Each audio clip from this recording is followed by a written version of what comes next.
নমস্কাৰ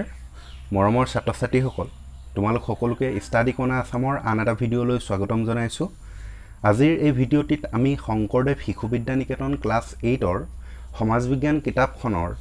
ৰাজনীতি বিজ্ঞান খণ্ডৰ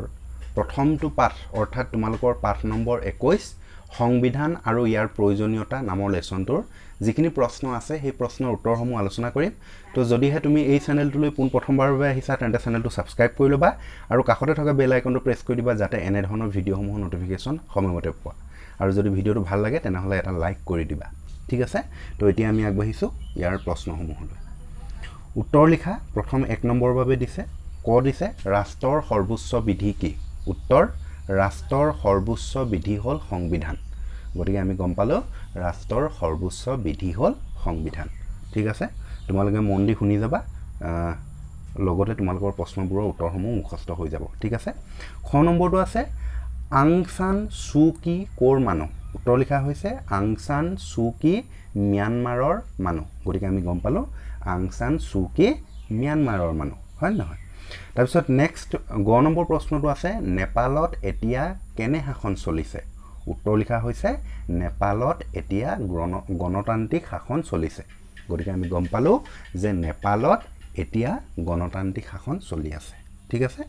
তাৰ পিছত নেক্সট প্ৰশ্নটো আছে আমেৰিকাৰ সংবিধান দৃঢ় নে শিথিল উত্তৰ আমেৰিকাৰ সংবিধান দৃঢ় তাৰ পিছত নেক্সট প্ৰশ্নলৈ আগবাঢ়িছো এখিনি 3 নম্বৰৰ বাবে দিয়া হৈছে ক নম্বৰটো আছে আদৰ্শ সংবিধানৰ তিনিটা গুণ উল্লেখ কৰা উত্তৰটো লিখা হৈছে সংবিধান ৰাষ্ট্ৰৰ সৰ্বোচ্চ বিধি এখন ৰাষ্ট্ৰ সুকলমে পৰিচালিত হ'বৰ বাবে যি নীতি নিৰ্দেশাৱলী থাকে সেই নীতি নিৰ্দেশাৱলীৰ সমষ্টিয়ে হৈছে সংবিধান এই প্ৰশ্নটোৰ উত্তৰটো আসলতে মই এই আৰম্ভণিডোখৰ এটো কাৰণেই দিছো কাৰণ তোমালোকৰ কেতিয়াবা কি হয় পৰীক্ষাত সংবিধান বুলিলে কি বুজা এনেকেও দিব পাৰে প্ৰশ্ন ঠিক আছে 2 নম্বৰৰ বাবে গতিকে যদি তেনেকে প্ৰশ্ন আহে যে সংবিধান বুলিলে কি বুজা বা সংবিধান কি তেতিয়া তোমালোকে এইখিনি কথা লিখিব পাৰিবা যে সংবিধান ৰাষ্ট্ৰৰ সৰ্বোচ্চ বিধি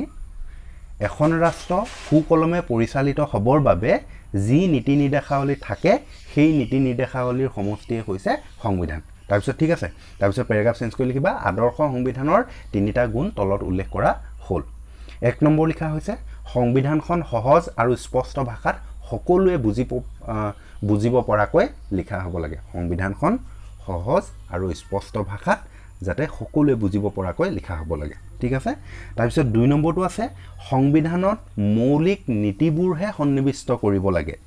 অপ্ৰয়োজনীয় বিৱৰণ দি সংবিধান দীঘল কৰিব নালাগে তো গম পালো যে সংবিধানত যিবিলাকত মৌলিক নীতি সেই মৌলিক নীতিবোৰহে তাতে সন্নিৱিষ্ট কৰিব লাগে আন কিছুমান অপ্ৰয়োজনীয় কিছুমান তাতে বিৱৰণ লিখিব নালাগে কাৰণ সেই যদি বিভিন্ন ধৰণৰ কিছুমান অপ্ৰয়োজনীয় বিৱৰণ দিয়া হয় তেনেহলে সংবিধানখন দীঘল হৈ যায় হয় না নহয় গতিকে সংবিধানত মৌলিক নীতিবোৰহে সন্নিৱিষ্ট কৰিব লাগে অপ্ৰয়োজনীয় বিৱৰণ দি সংবিধান দীঘল কৰিব নালাগে তাৰপিছত নেক্সট 3 নম্বৰ পইণ্টত লিখিবা সংবিধানত নাগৰিকৰ অধিকাৰ সন্নিৱিষ্ট কৰাটো প্ৰয়োজন সংবিধানত নাগৰিকৰ অধিকাৰ সন্নিৱিষ্ট কৰাটো প্ৰয়োজন তাৰ পিছত নেক্সট প্ৰশ্নলৈ আহিছো লিখিত সংবিধান থকা তিনিখন ৰাষ্ট্ৰৰ নাম লিখা উত্তৰ লিখা হৈছে লিখিত সংবিধান থকা তিনিখন ৰাষ্ট্ৰৰ নাম হ'ল ভাৰতবৰ্ষ চীন দেশ আমেৰিকা যুক্তৰাষ্ট্ৰ কি ক'লো ভাৰতবৰ্ষ চীন দেশ আমেৰিকা যুক্তৰাষ্ট্ৰ তাৰ পিছৰ গ নম্বৰ প্ৰশ্নটোলৈ আগবাঢ়িছো গ নম্বৰ প্ৰশ্নটো আছে লিখিত আৰু অলিখিত সংবিধানৰ মাজৰ পাৰ্থক্য বিচাৰ কৰা এতিয়া এই প্ৰশ্নটোৰ উত্তৰ দিবলৈ যাওঁতে মই তোমালোকক এটা কথা কৈব বিচাৰিছো এই মই যিখন আসামিজ কিৱৰ্ড ইউজ কৰি আছো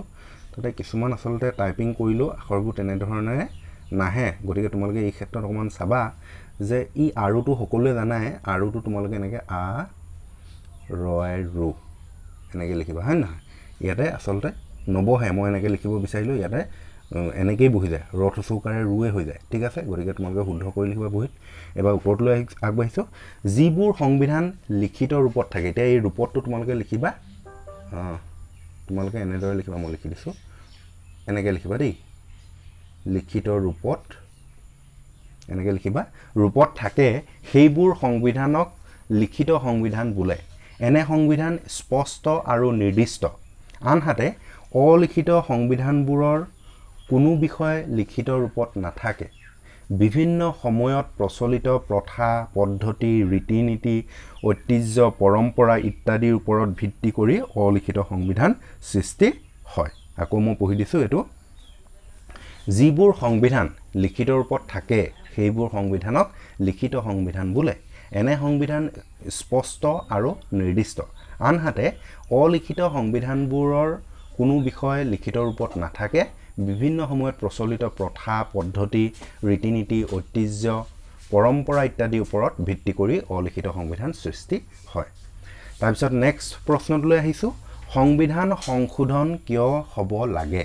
উত্তৰ লিখা হৈছে সময়ৰ পৰিৱৰ্তনৰ লগে লগে সংবিধান পৰিৱৰ্তন কৰিব লগা হ'ব পাৰে আজি প্ৰয়োজনীয় বুলি ভবা নীতি এটা 50 বছৰৰ পিছত অপ্ৰয়োজনীয় হৈ পৰিব পাৰে নতুন সমস্যা সমাধানৰ বাবে নতুন নীতিৰ প্ৰয়োজন হয় সেয়ে সংবিধান সংশোধন হ'ব লাগে আকৌ পঢ়ি দিছো উত্তৰটো সময়ৰ পৰিৱৰ্তনৰ লগে লগে সংবিধান পৰিৱৰ্তন কৰিব লগা হ'ব পাৰে আজি প্ৰয়োজনীয় বুলি ভবা নীতি এটা 50 বছৰৰ পিছত অপ্ৰয়োজনীয় হৈ পৰিব পাৰে নতুন সমস্যা সমাধানৰ বাবে নতুন নীতিৰ প্ৰয়োজন হয় সেয়ে সংবিধান সংশোধন হ'ব লাগে গতিকে ইমানেই আছিল আশা কৰিছো তোমালোকৰ ভিডিওটো ভাল লাগিলে বুলি